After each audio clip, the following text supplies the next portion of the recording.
Hello my friends, how are you today? I'm Andreas from Motorfanatics and welcome to a new video. The last few days the weather has been nothing more than short of disastrous. So for everything I wanted to do on a Subaru, I couldn't because it's always rain on and off. And so I wanted to drive the Subaru into the workshop. And then it hit me. I may have unfortunately evicted myself from my own workshop. Yeah. At the moment, the Subaru is outside waiting to get in here, but I really need to make some space before getting the car in here. I already toyed around with the Rockford Fosgate audio stuff, but the rain prevented me from doing anything further. So the stuff's laying here, the tweeters are there, the regular ones, and the other stuff. So I'd suggest we clean the mess up. When I say we, unfortunately, I mean only myself.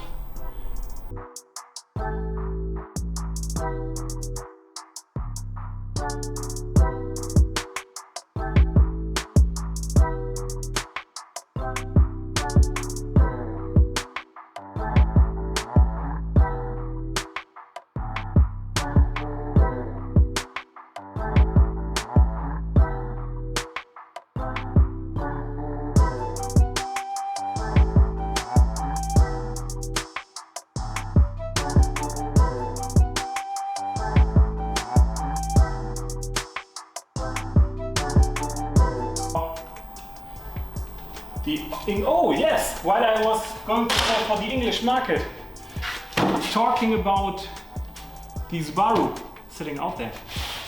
I had a nice and friendly chat with Subaru Japan, and like Subaru Japan is, oh yes, lovely that you bought a Subaru, but it's none of ours. It was made in Japan, but not manufactured for Japan, so we can't help you. They suggested I'd contact Subaru UK. All the VIN checkers online said it was a UK car, the seller said it was a UK car. Only Subaru UK said it was no UK car. So I had to lovingly convince them to tell me where the fuck this car was meant for, and at the moment it seems like it was a small part of a small binge of Impreza WRX STis, which were directly put aside for the Maltese market. So this car supposedly was first time sold when it was new on Malta. So I contacted Subaru Malta and I'm still waiting for an answer there. I will keep you updated. Actually, I do not much care about from where the car is, unless it would be a American domestic market one, which would make me sad. Which it is not, because it has a good engine and it has good brakes. I would love it to be a original Japanese market one, but it won't be. So it's probably just a UK, Australia and Malta spec, which is identical to the EU spec, aside from sitting on the right instead of the left. So it should be an E207 engine in version 7, half closed deck and forged pistons, and variable valve timing. Don't ask me how it's called by Subaru, I always forget. VTEC and Vanos, just for Subarus. Now I'm going to get stoned by Honda owners because it's not similar to VTEC. At least not completely. And they may be right. So, we got everything cleaned up. That means now is the big moment to get the car inside, which makes me afraid because I have nobody to guide me in. I have to do it myself.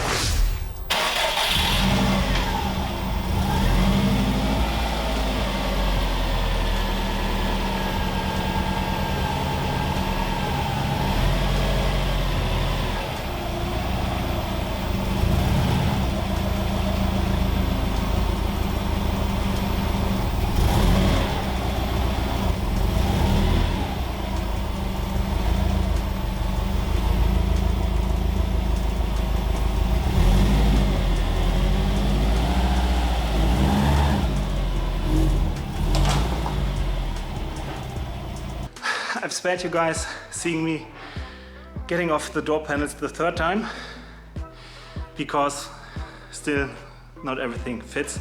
So I decided to make my own adapter kit for the speakers. So, having no fun there, I've decided to switch my current target of work to the rear lights. I mentioned it, the original fog light is present in the rear light, but unfortunately had no plug. Or here. So I moved the half-assed aftermarket fog light, which you will see in the middle of the car, at the back, in the middle of the back of the car, and installed a factory one. In addition to that, we decided to remove the rear bumper, which, funnily enough, is far more hassle than I expected for a JDM car. So we removed a lot of plugs, we found a lot of surface rust and even some not so surface rust. Come on, focus. But we already knew. And now we still fight to get it off, and then you get the next update. And welcome back to the butt surgery. We now have removed the rear bumper, which surprisingly is pretty fine. Well, ignoring that stuff, one of the mounts is fine, the other is still stuck to the car, but we will probably be able to fix it to make it look good again. Well, the rust obviously still a major problem. And look at that, guys. Who knew the car had a hidden accident? Here. That's how it's supposed to look. That's how it looks. I already straightened it out a bit. I will go on and straighten it out a little bit more. It's nothing too major, but of course it still bugs me. It would bug anybody. So yeah, but we're gonna fix that one too. And now we get rid of the rust with basic tools. 1 hour later. Finally, guys, our neighbor and our landlord stopped partying and making noise, so we can finally start to record more frequently. And how many hours have passed since we recorded the last script? 2 hours? 1 hour. 2 hours. 1 hour. Adrian is very concentrated. I'm gonna show you. We did a lot and we found a lot. Be ready, guys. Sit down, hold your pants. First of all, another accident mark. I knew there was Bondo behind here, that's why I assumed there was rust here, but there was another damage here. You can see the deformation. I already pulled it out a bit, so this thingy will fit again. So we managed that. We de-rusted and, let's say, painted a lot of the corners where we had rust, or a lot of rust.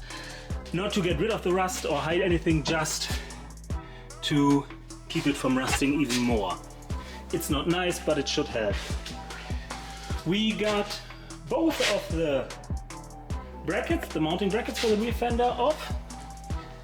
And now, let me show you Adrian's handiwork. That smooth motherfucker is currently working on one of the mounts. And here, there's a screw stuck, a bit of a screw. And the screw is very hard, probably made of stainless. And he tries to drill out that motherfucker. Look, do you look happy? Does he look happy? He doesn't. He doesn't look happy now, does he? Oh, what's that? One headlight is missing, yes. And that's what I was doing. Since the rear lights are now finished, clean and nice, I went back to the headlights, and now there are two of them. Obviously one is the old, the other is the new. I had to take the auto adjust off the old ones, put it on the new ones, but I don't know. I don't know.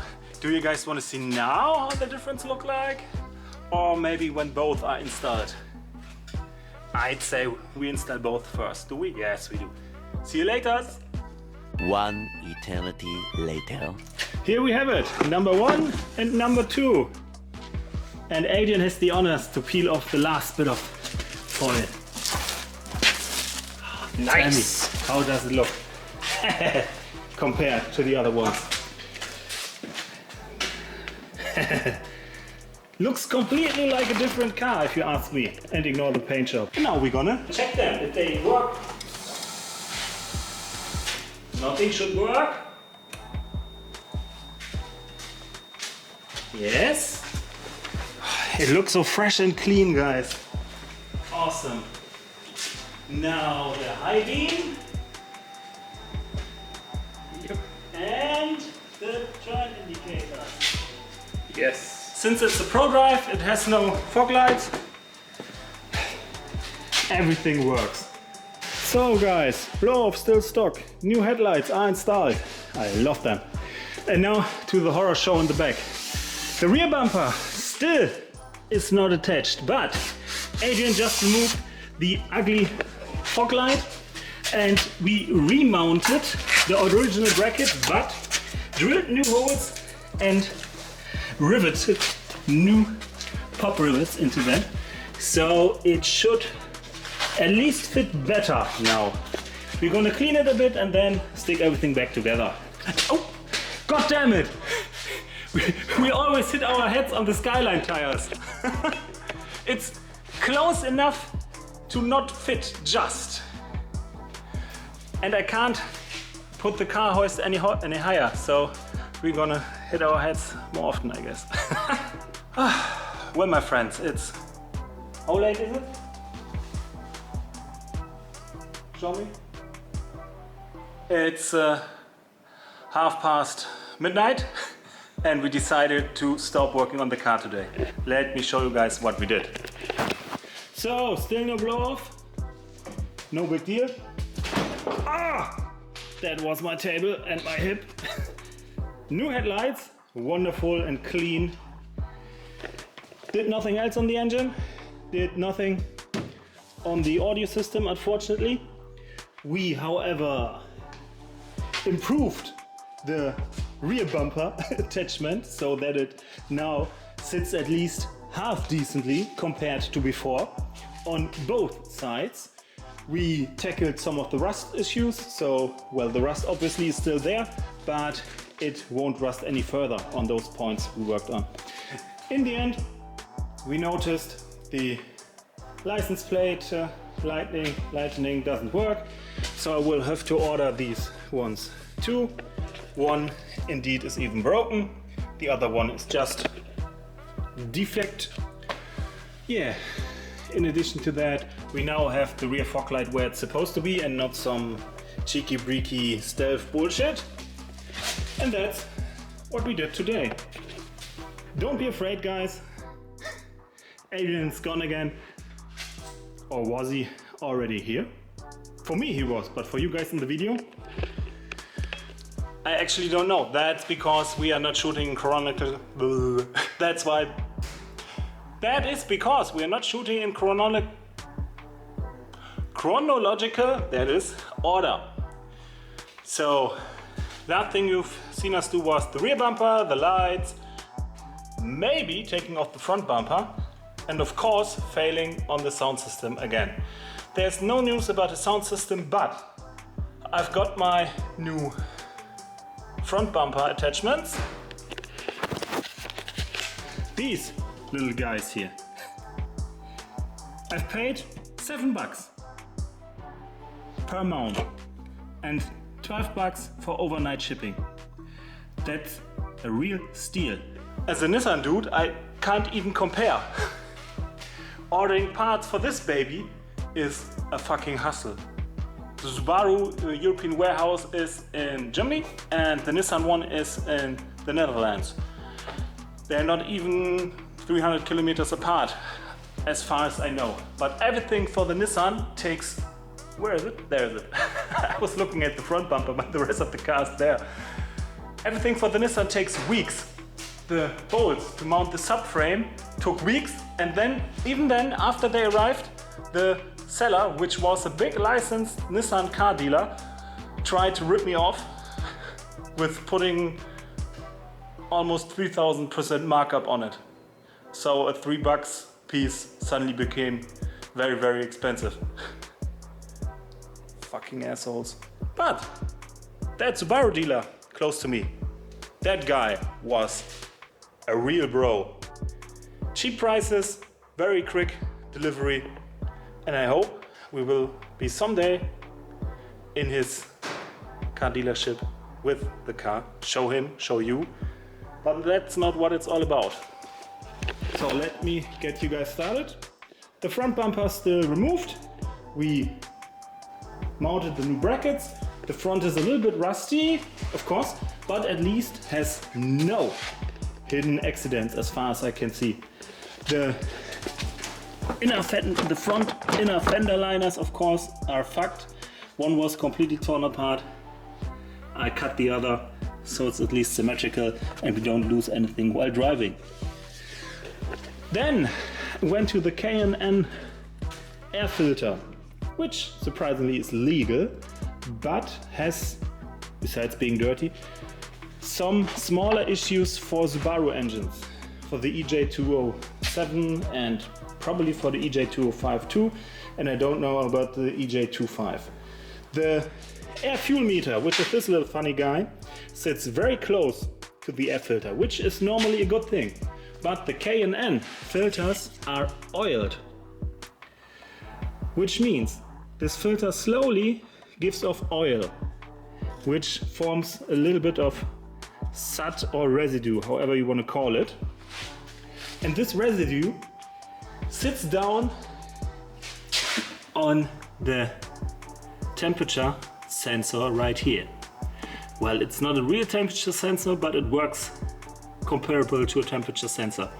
This little element will be heated up and the air passing by cools it down again, and the needed voltage and wattage to heat it up to a certain temperature again is the way of measurement. But when you've got a soot coat on there, the measurement of course is wrong, which in the end can lead to this engine running too lean. Remember, lean engines run too hot. Very lean engines run very hot. And that is where engines like that may get damaged. And you don't even know, because lean engines actually run very well. Not the very lean ones, but slightly lean actually runs very well, just gets hot. Well, and in addition to that, I'm very confused. I know them with a thin wire, I know them with a small looking tape kind of wire, a flat tape, but I've never seen something like that with a hole in the middle. Is there supposed to be some kind of piece? Or isn't there? Well, the car obviously runs and idles well, but never say never with cars. They are full of surprising technique. That's why an engine which supposedly just needs ignition, fuel and air has 1 million hoses and the same amount of sensors. But that goes for every car and even more so for new cars. What I now will do is just put the thing back, clean out the air filter. You can use carburetor cleaner to clean those too, to get rid of the residue. Unfortunately, I don't have any carburetor cleaner here. Don't use regular brake cleaner. That might damage the hot film or hot wire or whatever. And after that, we'll put the front bumper on. This time a little bit more securely than the previous owner. And then that's it. And you probably will see Adrian again. Probably. Remember, not chronological.